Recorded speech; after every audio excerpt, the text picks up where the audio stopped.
Hey guys, today we are recapping issue number 15 of Boom Studios' Mighty Morphin Power Rangers. As you all know, I am extremely hyped about every issue that is released so far, and absolutely love the storytelling direction of the series. Now, let's talk about number 15.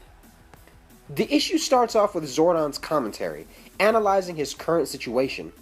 Zordon is forced to watch two realities as he is hovering outside of time. While Zordon is hovering outside of time, he realizes the portal that opened in the command center a few issues back did not destroy him and did not completely pull him into the original Angel Grove and the alternate timeline. Zordon also witnesses terrible events as he views the alternate universe.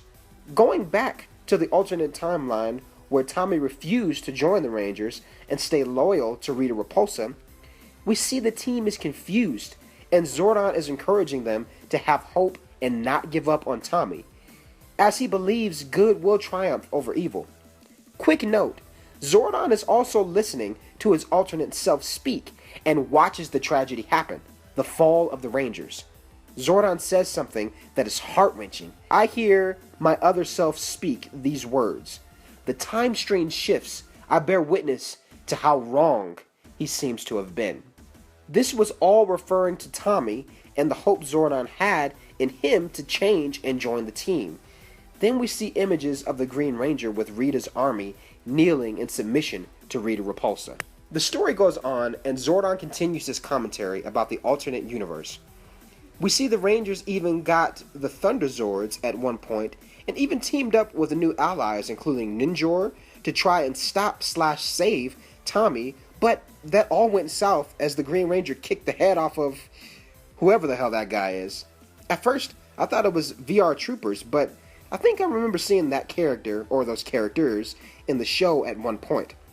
Anywho, going forward, we see an image of Ninjor powering up Saba in some way, and we see a cool image of the Falcon Zord and Tiger Zord side by side as Alpha and Ninjor seem to be conversing.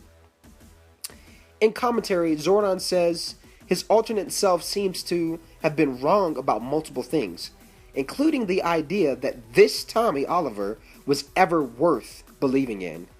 And then we see the image of Lord Draken in the command center as he destroyed Ninjor, Alpha, and Jason.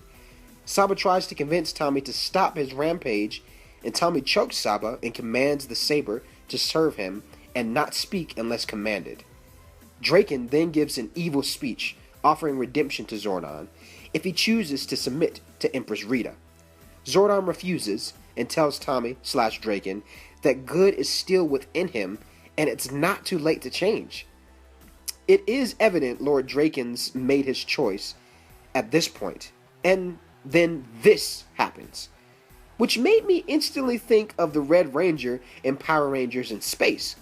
If you remember that episode, you had an awesome childhood.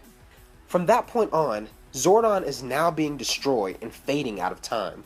Once the alternate universe Zordon was destroyed, he then was teleported out of time temporarily to meet face to face with the Zordon that is in still existence. Zordon sees his alternate self dying due to the hand of Draken. The dying Zordon understands that the current existing Zordon has watched these events take place and asks what he thinks about it all. Zordon is unsure and confused as Tommy rejected Rita and joined the Rangers in the world that we are familiar with. So none of this happened. The fall of the Rangers was not a reality in the Angel Grove where Tommy joined the team. The dying Zordon only has moments before he fades away completely. The existing Zordon asks the dying Zordon if he wishes to give an account, seeing as he only has a few moments to live. The dying Zordon says no, only that I do not regret anything that I've done or believed in. Existing Zordon then asks, how could he say that after all that has happened in this world? Believing in Tommy Oliver appears to have ruined everything. Then the dying Zordon says, things may not always go the way in which we desire, but overall, good people will make good decisions, and good will triumph over evil, even if it is not in the way we initially think. Then the dying Zordon goes on to say, for example, everything that has happened in my world has brought you here, and as I can now see, will one day bring others. The dying Zordon then tells the existing Zordon to trust in his power and to trust in his beliefs. As the dying Zordon fades away, he wishes good luck upon Zordon and says the classic line, "And may the power protect you always." Zordon definitely seemed shaken up after seeing his own death and even felt lost as he was withering outside of time.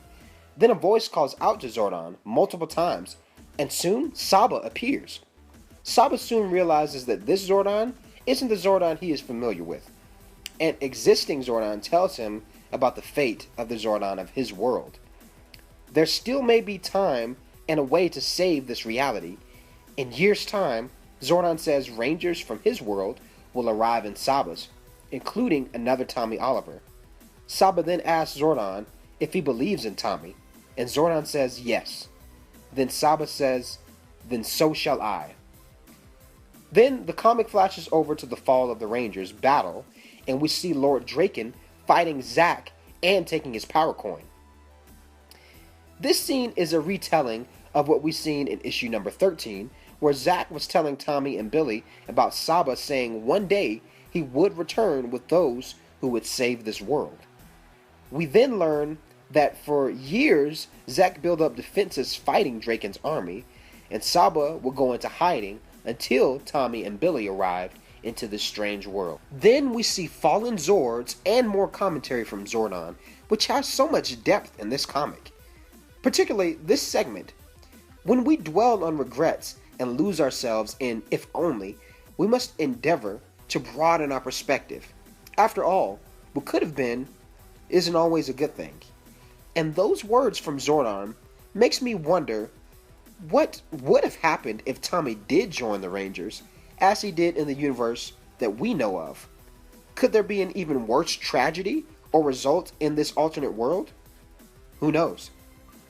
Guys, I absolutely love this issue. It was fantastic. I probably say that about every issue, but I mean it, and if you've seen my recaps and you've read these comics, I'm sure that you guys can also understand why it's just a fantastic read, the Boom Studios comic books. I love the direction and the depth of the storytelling, and learning a little bit more about this alternate universe is also just super fun. A few things that are still puzzling me is, where is Rhea Repulsa in this alternate universe? I've mentioned that before in one of my previous recaps, but we still have yet to really see where she is kind of taking action in this alternate universe. And I'm wondering, is there a romantic thing between her and Lord Draken?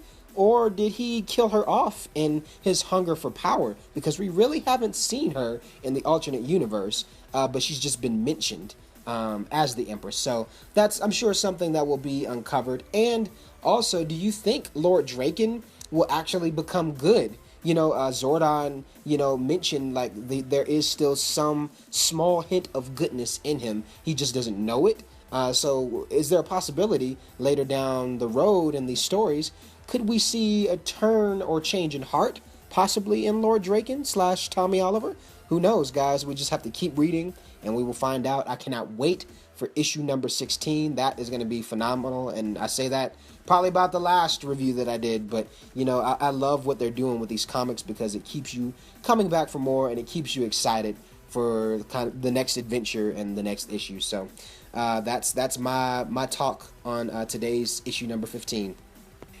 If you are new to my channel, be sure to subscribe to get the latest on Boom Studios' Mighty Morphin Power Rangers comic series. Give this video a thumbs up, and I hope you all return for the next recap. Until next time, guys, wham, bam, boom.